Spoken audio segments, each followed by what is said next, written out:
Yeah, that's pretty much what I done building mine. Is I just sat there and I sketched it and then gave it to a drafty, and then I reckon the biggest thing was going into when I got to the office, and you get those like the floor plans. They mean nothing. Yeah. You have to get someone to develop it into a 3D, and then you do a virtual walk around, and you're like, nah, get rid of that whole section out here, move it over here, and just get the flow of the office that bit better. That's why we ended up doing that big hole, because it was just this big wall that you walked into, and it just separated everything. Yeah. So how did you get into pit dewatering, poly? So poly was a off-take on, because we were boilermakers to start with. And the company started as a boilermaking company. And then we worked out that poly welding was, at the time, it's just a 2-day ticket to get your poly ticket. Yeah. But everyone who was doing it, none of them had trades behind them. So we were boilermakers, and we went in there and we went, all right, we'll get the 2-day ticket, and we know how to measure, and we started doing all the stuff around the mills. Yeah. So all the like intricate stuff, like, you know, between, you know, down pipes, in cable tries, all that sort of stuff. Yeah. And we started doing that, and then we found that we could have a team of boilermakers on, and a certain amount of them could do dual skill, and yeah, you can do both of the parts at the same time. Yeah. And then that worked for a while, and then we started getting into pipelining, which is a different game again. And you need a pipeliner, like poly welding pipeliners, they're their own breed.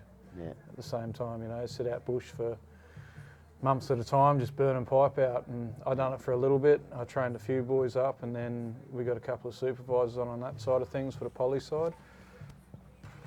And then, yeah, it just kind of works really well with the boiler making, because you walk in there and you start a job, and you're not having to subcontract boys in to do 3 welds. Now, so that, with that, the foundation's set, what's the plan? You've got the new workshop you're going in? Yep.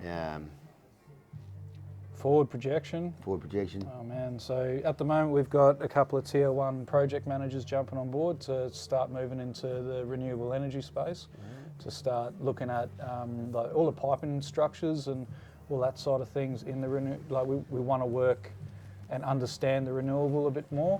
It's still very green to us at the moment. Like I've spent the last 16 years in gold, basically. Like gold's my number one sort of facility that I've worked in the whole time. I've done a little bit of nickel, 3 or 4 sites, and a bit of lithium. Yep. But the renewables, I'm attracted to it at the moment, because I just see it's not going away.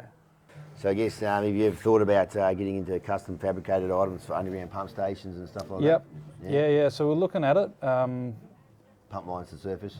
Yeah, pump lines to surface, yeah. That's like that side of things, the pipe work and everything's something we already do, but it's down the track of one of the new project managers that we got has got a huge electrical background, so we'll be able to start really focusing on that electric driven style centrifugal units. Yeah. And the tank, like all those pumping structures are simple for us to build. Yeah.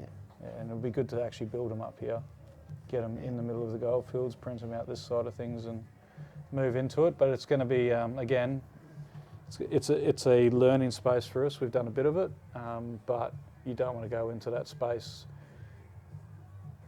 saying that you know everything when you're still learning this. You know, you're still learning what's happening. You're always going to try and tweak what you've done, though. Yeah, that's it.